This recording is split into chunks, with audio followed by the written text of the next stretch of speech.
ಎಲ್ಲ ನನ್ನ ವಿಶ್ವದರ್ಶಕ ಬಂಧು ಮಿತ್ರರಿಗೆ ಸ್ವಾಗತ. ನಾನು ಒಂದ್ ಮಾತ್ರ ಪಕ್ಕ ಹೇಳ್ತೀನಿ, ಈ ವಿಡಿಯೋನ ಕೊನೆವರೆಗೂ ನೋಡಿದ್ರೆ ಪಕ್ಕ ನೀವೂ ಆಂಟ್ರಪ್ರೆನರ್ ಆಗದೆ ಇದ್ರೂ ಅಟ್ಲೀಸ್ಟ್ ಆಗೋಕೆ ಇನ್ಸ್ಪೈರ್ ಆಗೋದು ಮಾತ್ರ ಪಕ್ಕ. ಈ ವಿಡಿಯೋ ನೋಡಿರೋರಲ್ಲಿ 50% ಜನಕ್ಕೆ ಇದು ಕರೆಕ್ಟ್ ಅನ್ಸಿ ಅವರು ಬಿಸ್ನೆಸ್ ಮಾಡೋಕ್ಕೆ ಥಿಂಕ್ ಮಾಡ್ತಾರೆ. ಅದರಲ್ಲಿ 10 to 20% ಜನ ಅದನ್ನ ಇಂಪ್ಲಿಮೆಂಟ್ ಮಾಡಿ ಒಂದು ರೇಂಜ್ಗೆ ಸಕ್ಸಸ್ ಆಗ್ತಾರೆ. ಆ್ಯಂಡ್ ಅಟ್ಲೀಸ್ಟ್ 1% ಜನ ಆದರೂ ಪಕ್ಕ ಒಂದು 100 crores ಕಂಪ್ನಿನ ಹುಟ್ಟಾಕ್ತಾರೆ ಅಂತ ನಾನು ನಂಬ್ತೀನಿ. ಇನ್ನು ಮ್ಯಾಟರ್ ಸ್ಟಾರ್ಟ್ ಮಾಡೋಕ್ಕೂ ಮುಂಚೆ ನೀವೇನಾದರೂ ಫಸ್ಟ್ ಟೈಮ್ ನಮ್ಮ ಚಾನಲ್ಗೆ ಬರ್ತಿದ್ರೆ ದಯವಿಟ್ಟು ನಮ್ಮ ವಿಶ್ವದರ್ಶಕ ಯೂಟ್ಯೂಬ್ ಚಾನಲ್ನ ಸಬ್ಸ್ಕ್ರೈಬ್ ಮಾಡ್ಕೊಳ್ಳಿ. ಜೀವನದಲ್ಲಿ ಜಾಸ್ತಿ ದುಡ್ಡು ಮಾಡಬೇಕಂದ್ರೆ ಜಾಸ್ತಿ ಕೆಲಸ ಮಾಡಬೇಕು, ಇಲ್ಲ ಜಾಸ್ತಿ ಜನ ಮಾಡುವಂಥ ಕೆಲಸ ನಾವು ಒಬ್ಬರೇ ಮಾಡಬೇಕು. ಇದು ತುಂಬಾ ಹಳೆ ಡೈಲಾಗು. ಇವಾಗ ಹೊಸದೇನು ಗೊತ್ತಾ, ಜಾಸ್ತಿ ಜನಕ್ಕೆ ಯೂಸ್ ಆಗೋ ಥರ ಒಂದು ಐಡಿಯಾನ ಜನರೇಟ್ ಮಾಡಬೇಕು. ಇದು ಅವೆರಡಕ್ಕಿಂತನೂ ಕಷ್ಟ. ಯಾಕಂದ್ರೆ ನಾವೆಲ್ಲ ತಲೆ ಉಪಯೋಗಿಸಿ ಕೆಲಸ ಮಾಡೋದಕ್ಕಿಂತ ದೇಹ ದಂಡಿಸಿ ಕೆಲಸ ಮಾಡೋದೇ ತುಂಬಾ ಈಸಿ ಅಂತ ಅನ್ಕೊಂಡಿದೀವಿ. ಸಾರಿ, ಆ ಥರ ಅನ್ಕೊಳ್ಳೋ ಥರ ನಮ್ಮ ಹಿರಿಯರನ್ನ ಆಡ್ತಿರೋರು ಅವ್ರಿಗೆ ಬ್ರೈನ್ ವಾಶ್ ಮಾಡಿದ್ರು. ಅದರಲ್ಲಿ ನಮ್ಮವ್ರದ್ದೇನು ತಪ್ಪಿಲ್ಲ ಬಿಡಿ. ಆದ್ರೆ ಇವಾಗ ನಮ್ಗೆ ಬುದ್ಧಿ ಬಂದ್ಮೇಲೂ ಅದೇ ತಪ್ಪು ಮಾಡಬಾರ್ದು. ನಮ್ಮ ಬುದ್ಧಿಶಕ್ತಿಯಿಂದ ದುಡಿಯೋದಕ್ಕೆ ಲಿಮಿಟೇ ಇರೋದಿಲ್ಲ. ಎಷ್ಟು ಟ್ಯಾಲೆಂಟ್ ಇದ್ರೆ ಅಷ್ಟು ಮಾರ್ಕೆಟ್ ಇರುತ್ತೆ. ಸೊ ಇವಾಗ ಏನ್ ಮಾಡ್ಬೇಕು, ಎಷ್ಟು ಕಷ್ಟಪಟ್ರೆ ನಾವು 1000 ಕೋಟಿ ಕಂಪ್ನಿನ ಬಿಲ್ಡ್ ಮಾಡ್ಬೋದು. ಇಲ್ಲಿ ನಾವು ಎಷ್ಟು ಕಷ್ಟ ಪಡ್ತೀವಿ, ಏನೇನ್ ಮಾಡ್ತೀವಿ ಅನ್ನೋದು ಇಂಪಾರ್ಟೆಂಟ್ ಅಲ್ಲ. ಬಿಸ್ನೆಸ್ ರೂಲ್ಸ್ ತುಂಬಾ ಸಿಂಪಲ್. ಜಸ್ಟ್ ಸೊಸೈಟಿಗೆ ಏನ್ ಬೇಕು ಅದನ್ನ ನೀನು ಕೊಟ್ಟು ಅದರಿಂದ ದುಡ್ಡು ಮಾಡ್ಬೇಕಷ್ಟೇ. ಲೈಕ್ ಫಾರ್ ಎಕ್ಸಾಂಪಲ್, ಎಲ್ಲರಿಗೂ ಊಟ ಬಟ್ಟೆ ಬೇಕಾಗಿರೋದು ಕಾಮನ್. ಸೊ ಆ ಪ್ರಾಡಕ್ಟ್ ನ ಕೊಟ್ಟು ದುಡ್ಡು ಮಾಡ್ಬೋದು. ಇದನ್ನ ಹಳೆ ಕಾಲದಿಂದನೂ ಮಾಡ್ಕೊ ಬರ್ತಿದ್ದಾರೆ. ಪ್ಲಸ್ ಈ ಫೀಲ್ಡ್ ನಲ್ಲಿ ಜಾಸ್ತಿ ಜನ ಕಲ್ತ್ಕೊಂಡು ಅದನ್ನೇ ಮಾಡ್ತಿರೋದ್ರಿಂದ ಸಪ್ಲೈ ಜಾಸ್ತಿ ಆಗಿ ಡಿಮ್ಯಾಂಡ್ ಕಡಿಮೆ ಆಗುತ್ತೆ. ಅವಾಗ ಪ್ರೈಸ್ ಡ್ರಾಪ್ ಆಗಿ ಯಾರಿಗೂ ಜಾಸ್ತಿ ಲಾಭನೇ ಬರಲ್ಲ. ಈ ತರ ಎಲ್ಲರೂ ಒಂದೇ ದಾರಿಯಲ್ಲಿ ಹೋಗ್ತಿರ್ಬೇಕಾದ್ರೆ ಯಾರಾದ್ರೂ ಒಬ್ರು ಯುನೀಕ್ ಆಗಿ ಥಿಂಕ್ ಮಾಡಿ ಡಿಫ್ರೆಂಟ್ ಆಗಿ ಏನನ್ನ ಟ್ರೈ ಮಾಡಿದ್ರೆ ಅವಾಗ ಟ್ರೆಂಡ್ ಚೇಂಜ್ ಆಗುತ್ತೆ. ನೀವು ಇವಾಗ ಅದೇ ಮಾಡಬೇಕು. ಕಾಂಪಿಟೇಷನ್ ಕಡಿಮೆ ಆಗುತ್ತೆ, ಪ್ರಾಫಿಟ್ ಜಾಸ್ತಿ ಆಗುತ್ತೆ. ಕೆಲವೊಂದು ಬಿಸ್ನೆಸ್ಗಳು ತುಂಬಾ ವರ್ಷಗಳಿಂದ ಇರುತ್ತೆ, ಆದ್ರೆ ಅದರದ್ದು ಟರ್ನ್ ಓವರ್ ಮತ್ತೆ ಕಂಪ್ನಿ ವ್ಯಾಲ್ಯೂಷನ್ ನೋಡಿದ್ರೆ ಕಡಿಮೆನೇ ಇರುತ್ತೆ. ಇನ್ನ ಕೆಲವೊಂದು ಕಂಪ್ನಿಗಳು ಫ್ಯೂ ಇಯರ್ಸ್ ಬ್ಯಾಕೆ ಬಂದಿರುತ್ತೆ, ಆದ್ರೆ ಅದರದ್ದು ಟರ್ನ್ ಓವರ್ ಮತ್ತೆ ವ್ಯಾಲ್ಯೂಷನ್ ತುಂಬಾ ಜಾಸ್ತಿ ಇರುತ್ತೆ. What is that one thing they have done to succeed so fast? ಅದು ತಿಳ್ಕೊಳ್ಳೋಕ್ಕೂ ಮುಂಚೆ ನಾವು ಈ ಬಿಸ್ನೆಸ್ಗಳ ಎವ್ಯಾಲ್ಯೂಯೇಷನ್ ಹೇಗಾಯ್ತು ಅಂತ ನೋಡೋಣ. ಇವಾಗಂದ್ರೆ ಯಾವ ಬಿಸ್ನೆಸ್ ಸ್ಟಾರ್ಟ್ ಮಾಡ್ತೀರಾ ಅಂತ ಕೇಳಿದ್ರೆ most of them online, app based ಅಥವಾ ಟೆಕ್ನಾಲಜಿ ಯೂಸ್ ಮಾಡ್ಕೊಂಡು ಮಾಡುವಂತ ಬಿಸ್ನೆಸ್ಗಳು ಹೇಳ್ತಾರೆ. ಆದ್ರೆ ಅದೇ ನಾವು ಸ್ವಲ್ಪ ವರ್ಷಗಳ ಹಿಂದಕ್ಕೆ ಹೋದ್ರೆ ಅವಾಗ ಬಿಸ್ನೆಸ್ ಮಾಡಬೇಕು ಅಂದ್ರೆ ಮೋಸ್ಟ್ ಆಫ್ ದೆಮ್ ಬೇಸಿಕ್ ಆಗಿ ಏನ್ ಥಿಂಕ್ ಮಾಡ್ತಾರೆ, ಒಂದು ರಿಟೇಲ್ ಶಾಪ್ ಲೈಕ್ ರೇಷನ್ ಅಂಗಡಿ ಆಗಿರ್ಬೋದು, ಬಟ್ಟೆ ಅಂಗಡಿ ಆಗಿರ್ಬೋದು, bakery, hotel, salon, medical shop, meet shop, book store, ತರಕಾರಿ ಅಂಗಡಿಗಳಾಗಿರ್ಬೋದು, ಈ ತರದ್ದು ಓಪನ್ ಮಾಡೋಣ ಅಂತ ಯೋಚನೆ ಮಾಡ್ಬೋದು. ಈ ಬಿಸ್ನೆಸ್ಗಳಲ್ಲಿ ಪ್ರಾಫಿಟ್ ಇಲ್ಲ ಅಂತ ಹೇಳಲ್ಲ, ಇವನು ಪ್ರಾಫಿಟ್ ಮಾಡುತ್ತೆ. ಇದ್ರ ಪ್ರಾಫಿಟ್ ಒಂದು ಲೋಕಲ್ ಏರಿಯಾಗೆ ಲಿಮಿಟ್ ಆಗಿರುತ್ತೆ, ಮತ್ತೆ ಇನ್ನೊಂದು ಕಾಂಪಿಟೇಷನ್ ಬಂದ್ರೆ ಅದನ್ನು ಕಡಿಮೆ ಆಗುತ್ತೆ. ಇದ್ರದ್ದು ನೆಕ್ಸ್ಟ್ ಲೆವೆಲ್ ಅಂದ್ರೆ ಏನಿರ್ಬೋದು, ಈ ಎಲ್ಲ ಅಂಗಡಿಗಳು ಬೇರೆ ಬೇರೆ ಕಡೆ ಬ್ರಾಂಚಸ್ ಓಪನ್ ಮಾಡ್ಬೋದು. ಅವಾಗ ಲಿಮಿಟ್ ಸ್ವಲ್ಪ ಎಕ್ಸ್ಟೆಂಡ್ ಆಗುತ್ತೆ. ಅದು ಇನ್ನ ಬೆಳೆದ್ರೆ ಪ್ರಾಫಿಟ್ ಕೂಡ ಕ್ರೋರ್ಸ್ನಲ್ಲೇ ಇರುತ್ತೆ. ಆದ್ರೆ ಅದಾಗಕ್ಕೆ ತುಂಬಾ ದಿನಗಳು ಬೇಕು. ಇವಾಗ ಕಾಲದಲ್ಲಿ ಸ್ವಲ್ಪ ಮುಂದಕ್ಕೆ ಹೋಗೋಣ. ಲೈಕ್ ಇವಾಗಿಂದ 10-15 ವರ್ಷದ ಹಿಂದೆ ಅವಾಗ ಜನ ಇರೋ ಬಿಸ್ನೆಸ್ ನ ಅಪ್ಗ್ರೇಡ್ ಮಾಡಿ ಜಾಸ್ತಿ ಏನ್ ಮಾಡ್ತಿದ್ರು.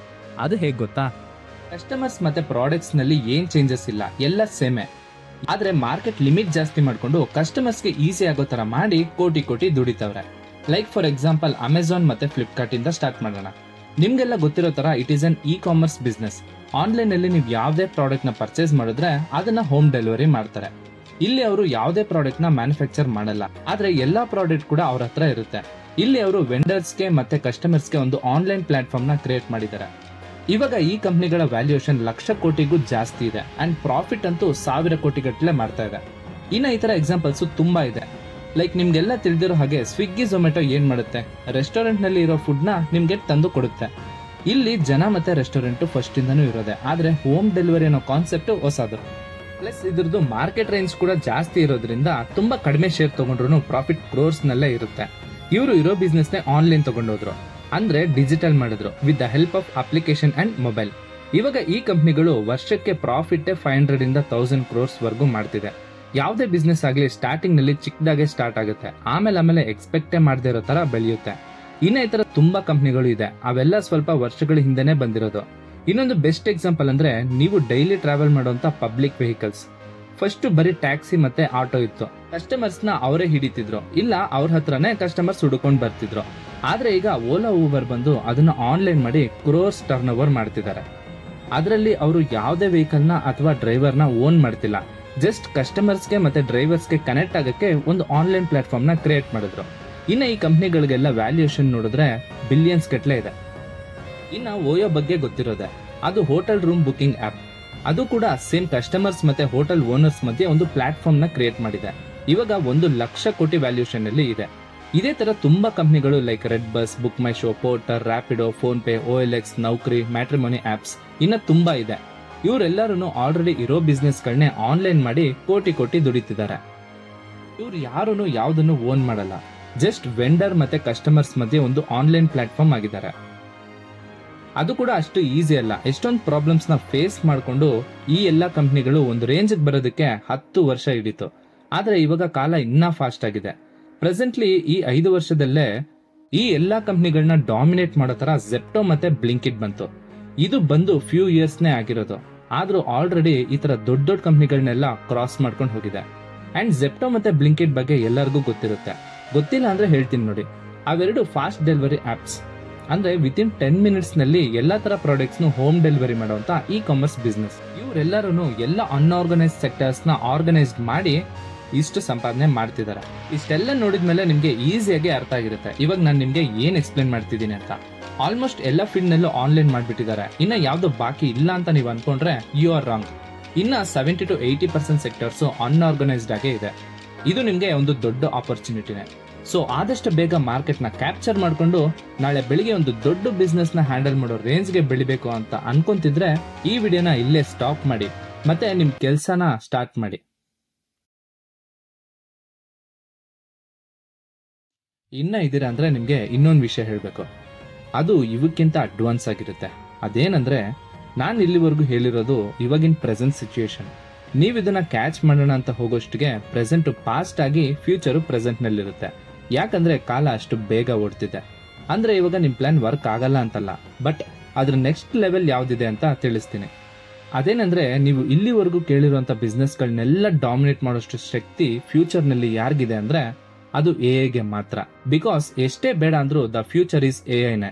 ಸೊ ಬೆಸ್ಟ್ ಏನಂದ್ರೆ ನಾವು ಫ್ಯೂಚರ್ಗೆ ಏಮ್ ಮಾಡಬೇಕು. ಇವಾಗಿನ ಯಂಗ್ಸ್ಟರ್ಸ್ ಎಐನ ಯೂಸ್ ಮಾಡ್ಕೊಂಡು ಎಕ್ಸ್ಪೆಕ್ಟೇ ಮಾಡದೇ ಇರೋ ತರ ಡೆವಲಪ್ ಆಗ್ತಿದ್ದಾರೆ. ನಾವೇನು ಜೆಪ್ಟೋ ಮತ್ತೆ ಬ್ಲಿಂಕಿಟ್ ಫಾಸ್ಟ್ ಆಗಿ ಗ್ರೋ ಆಯ್ತು ಅನ್ಕೊಂಡ್ವೋ ಅದಕ್ಕೂ ಬೇಗ ಮತ್ತೆ ಜೋರಾಗಿನೇ ಇದೆ ಇವ್ರ ಕಂಪ್ನಿಗಳ ವ್ಯಾಲ್ಯೂಯೇಷನ್. ಸೊ ನಿಮ್ ಫೋಕಸ್ ಎಐ ಮೇಲೆ ಇದ್ರೆ ಇನ್ನ ಒಳ್ಳೇದು. ಯಾಕಂದ್ರೆ ನಿಮ್ಮಲ್ಲಿ ಮೋಸ್ಟ್ ಆಫ್ ತಮ್ಗೆ ಗೊತ್ತಿರುವಂತ ಒಂದು ಬೆಸ್ಟ್ ಎಕ್ಸಾಂಪಲ್ ಅಂದ್ರೆ ಅದು ChatGPT ಮತ್ತೆ ಗೂಗಲ್ ಜೆಮಿನಿನೇ. ಇವು ಬಂದು ತುಂಬಾ ಕಡಿಮೆ ಸಮಯ ಆದ್ರೂ ಅವಕ್ಕೆ ತುಂಬಿಸಿರುವಂತ ನಾಲೆಜ್ ಎಲ್ಲಾರನ್ನೂ ಮೀರಿಸುತ್ತೆ. ಎಂತ ಫೀಲ್ಡ್ ನಲ್ಲೇ ಆಗ್ಲಿ, ಯಾವುದೇ ಪ್ರಾಬ್ಲಮ್ ಆಗ್ಲಿ ಅದ್ರ ಹತ್ರ ಸೊಲ್ಯೂಷನ್ ಇರುತ್ತೆ. ಆಲ್ಮೋಸ್ಟ್ ಎಲ್ಲ ಇಂಡಸ್ಟ್ರಿನೂ ಡಾಮಿನೇಟ್ ಮಾಡೋಷ್ಟು ಕೆಪಾಸಿಟಿ ಅದಕ್ಕಿದೆ. ನಿಜ ಏನಂದ್ರೆ ಅದ್ರ ಇಂಟೆಲಿಜೆನ್ಸ್ ನ ಲಿಮಿಟ್ ಮಾಡಿದ್ದಾರೆ. ನೀವಿವಾಗ ನೋಡ್ತಿರೋದು ಕೇವಲ ಅದ್ರದ್ದು ಸ್ವಲ್ಪ ಭಾಗ ಅಷ್ಟೇ. ಇನ್ನ ಕಂಪ್ಲೀಟ್ ಆಗಿ ಏನನ್ನ ಆಕ್ಸೆಸ್ ಕೊಟ್ರೆ ಅದು ದೊಡ್ಡ ಸಮಸ್ಯೆ ಆಗುತ್ತೆ. ಅಷ್ಟು ಅಡ್ವಾನ್ಸ್ ಆಗಿ ಡೆವಲಪ್ ಆಗಿದೆ ಟೆಕ್ನಾಲಜಿ. ಸೊ ನನ್ಗನ್ಸೋ ಪ್ರಕಾರ this is the right place to get started. And ಬರೀ ದುಡ್ಡನ್ನ ಫೋಕಸ್ ಮಾಡೋದಕ್ಕಿಂತ ನಾಲೆಜ್ ಮೇಲೆ ಫೋಕಸ್ ಮಾಡಿದ್ರೆ ದುಡ್ಡು ತಾನಾಗೆ ಬರುತ್ತೆ ಅಂತ ನಾನು ನಂಬ್ತೀನಿ. ಫೈನಲಿ ನಿಮ್ಗೆ ಬಿಸ್ನೆಸ್ ಬಗ್ಗೆ ಮತ್ತೆ ಇವಾಗಿನ ಮಾರ್ಕೆಟ್ ಬಗ್ಗೆ ಒಂದು ಕ್ಲಾರಿಟಿ ಕೊಟ್ಟಿದ್ದೀನಿ ಅಂತ ಅನ್ಕೊಂಡಿದ್ದೀನಿ. ನಿಮ್ಗೆ ಇನ್ನೇನಾದ್ರೂ ಡೌಟ್ ಇದ್ರೆ ಕಮೆಂಟ್ ಬಾಕ್ಸ್ ನಲ್ಲಿ ಕೇಳ್ಬೋದು. ನಿಮ್ಗೇನಾದ್ರೂ ಈ ವಿಡಿಯೋ ಇಷ್ಟ ಆಗಿದ್ರೆ ವಿಡಿಯೋಗೆ ಒಂದು ಲೈಕ್ ಕೊಟ್ಬಿಡಿ. ಸೊ ಇದಾಗಿತ್ತು ಇವತ್ತಿನ ವಿಡಿಯೋ. ಮುಂದಿನ ವಿಡಿಯೋದಲ್ಲಿ ಸಿಗೋಣ. ಅಲ್ಲಿವರೆಗೂ ಜೋಪಾನ.